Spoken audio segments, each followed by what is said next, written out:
the Deputy Assistant Secretary of Commerce for Asia in the International Trade Administration's Global Markets Unit. Geographically, she is responsible for all of the Asia markets except for China.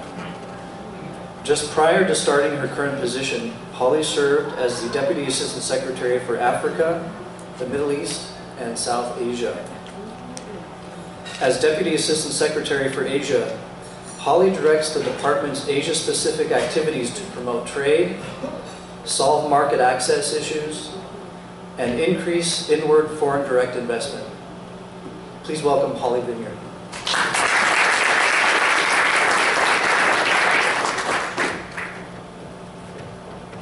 Thank you, Andrew, for that kind introduction. Excellencies, dignitaries, ladies and gentlemen, I bring you greetings from Secretary Penny Pritzker, and I wish you a happy World Trade Week. I want to thank the Port of LA, and especially Norman Arakawa, and who serves not just with working with the Port for LA, but also on our District Export Council. I applaud the work that he and his fellow council members do to support the missions of the Commerce Department and the exporters in this community. So thank you for the kind introduction to join you today. I also want to thank the LA Area Chamber of Commerce for having the wisdom and foresight to organize this conference with the Port of LA, especially to take advantage of World Trade Week. And thank you too for the support from the Office of the Mayor of Los Angeles. As I mentioned, it's World Trade Week, a concept that I believe was invented in this region. And so I wish to read to you just a little bit from the proclamation that President Barack Obama issued to note this week. In this, he talks about trade as being saying that trade is, there are few things as vital as ensuring our economy benefits all Americans as trade. Trade allows our people to work, our businesses to thrive, our goods and services to compete on a global scale. This week, we reaffirm the importance of trade, and we redouble our efforts to position our workers, farmers, manufacturers, and businesses at the center of this 21st century global economy. America's future depends on unlocking economic opportunities beyond our borders, where 95% of the world's customers live. Last year was the 5th straight record-breaking year for U.S. exports, supporting 11.7 million American jobs and contributing nearly 1/3 of our country's overall economic growth since 2009. Continuing this steady progress will strengthen America's middle class because businesses that export tend to hire more, pay their workers more, and invest more in innovation and research. So I really thank those of you who had a hand in inventing the concept of World Trade Week, because we need efforts like this now more than ever to get the word out to all who are concerned about their livelihoods, of how much trade can mean to everyday Americans, what it adds to their jobs, what it adds to their pocketbooks. And so I really am very grateful for having the opportunity to have this conference during World Trade Week, because it really goes to show how when the U.S. can work with partners who are growing, we grow too. We share in your success. So, Mr. Ambassador, I thank you for laying that out so nicely for us, and for all of your colleagues from the ASEAN countries for their panel presentation earlier today, because I think this audience got a real sense of what the opportunities are in the region and a better sense of how we can engage. And we at the Commerce Department want to help you engage. We have over 109 offices throughout the United States. We have some representatives here today. We have Andrew from the Las Vegas office. We have Jason Sperl from our LA office. We like to think we're everywhere you are, and we also have our network of offices overseas. We are in over 80 countries overseas, so we like to think we're in most of the places where you'd like to be. I have this flyer set out outside. I hope you'll take one, and I hope you'll be in touch so that we can use our network to be able to help you brainstorm about how to help you export more to these countries. Because there are a lot of exciting opportunities out there that you heard about this morning, and we think we have people in your neighborhood to help you access those markets. We're very excited about how we've been growing our interaction with those markets. In fact, one of our newest offices is in Rangoon.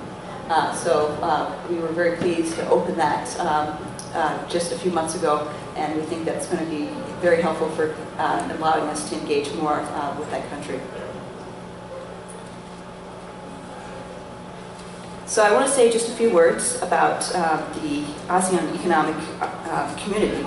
It is, after all, the theme of the conference, and it's very important in the sense that it's an integration effort that will help achieve a single community, if not by the end of 2015, but soon thereafter. We've heard a lot of people talking about the pace of how it goes. But I wanted to underscore that the fact that these measures are ongoing, that people are working towards this goal, is very important as they aim to have 4 key results. They're looking to create a single market and production base, a highly competitive economic region, a region of equitable economic development, and a region fully integrated into the global economy. We already have a strong relationship between the U.S. and ASEAN in terms of trade. Last year, the U.S. exported $79 billion worth of goods to the 10 member states of ASEAN. Much of those were in the technology area. Nearly a quarter of the U.S. exports to the region were of computers and electronic equipment. Other leading sectors included transportation equipment and chemicals. For California, as you've heard, ASEAN is a very important export market. California exported more than $12 billion worth of goods to the ASEAN region last year. And I was very excited to hear my colleague Eric talk about how 10,000 jobs were from the ASEAN area alone, just here in Los Angeles. So you can tell what a great impact that has locally, as well as statewide, as well as nationally. In the statistics that Eric gave me in his office on Monday, it showed, as he spoke about, 6 out of the 16 largest trading partners for the Los Angeles area are in ASEAN. That I wanted to note, since we've talked a lot about the great connectivity that some of the ports in the region have, that not all trade stops there. And so it's also very instructive that of the Los Angeles area's 16 top destinations for exports, 13 out of 16 are in Asia. It's a tremendous amount, and I think that where there's some, we could do more. And so, while we look forward to seeing what the EAC will develop into by the end of the year, I don't think we should look at the end of the year as being that firm of a deadline, in the sense that the launch is not a destination, but a key milestone on the journey towards economic integration.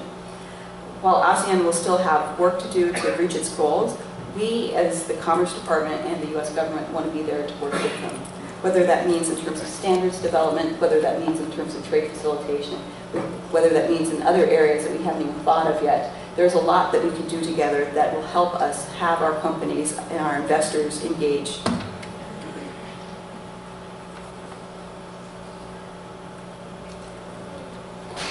In Washington, you've probably heard that saying that we like to use, that all politics is local. Well, in Southeast Asia, we like to say all markets are local. ASEAN is very diverse, as you've heard this morning from the different country representatives, diverse in income, politics, culture, religion, and you even got a chance to sample how diverse some of the food is. So when companies that want to succeed in the region, I think they stand best to benefit by working with our experts in and on the region. So we encourage you to contact us. We encourage you to go. I think that was a common theme you heard this morning about how important it is to go and see for yourself. And we want to help you take that look. So we always encourage you to pay a call on us, either at our offices here domestically or the offices we have overseas, so that we can help you take a look, but help you take a look with your eyes open so that you see what the potential is, you see what the challenges are, you see who your competitors are. And we want to help you to be able to do that. Andrew mentioned that he leads our Asia team at the Commerce Department. And this is an exciting, relatively new development that we have that Andrew has spearheaded, and I thank him for his leadership on that, to be able to pull together people throughout our network, our industry experts, our regional experts, so that we can best help you, the exporters, to be able to take advantage of the opportunities that you might find.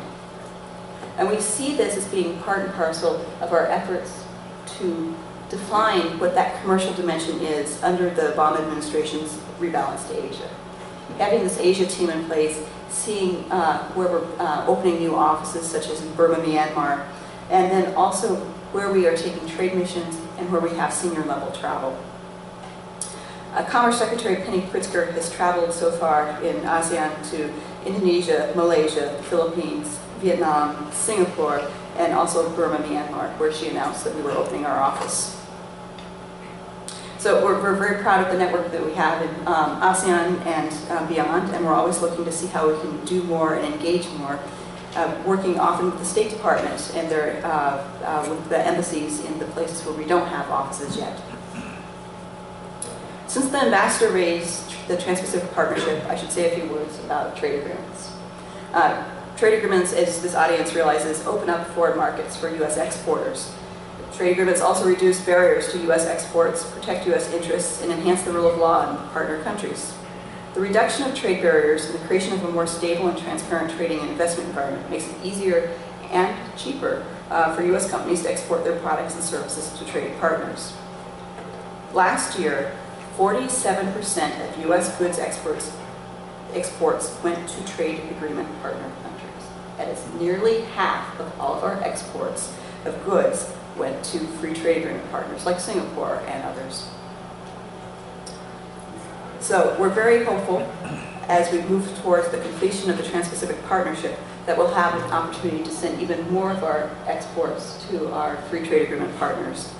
Through the TPP, we're looking to boost U.S. economic growth and create American jobs by increasing our exports to a region that represents nearly 40% of the world's economic output.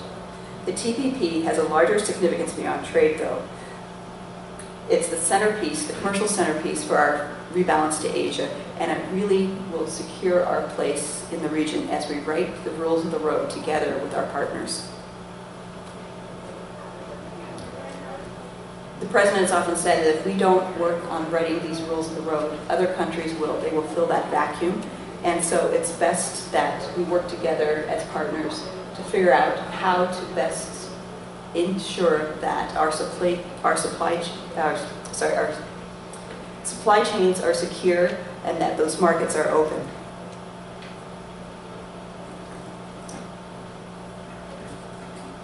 One of the big challenges that we will have once the TPP is completed, and this is where I'm looking to my friends on the District Export Council and to the chambers and to others in this room, is we will have a real challenge of translating what this agreement, this 21st century agreement, but very complex agreement, is going to mean for U.S. companies and for our partner country companies.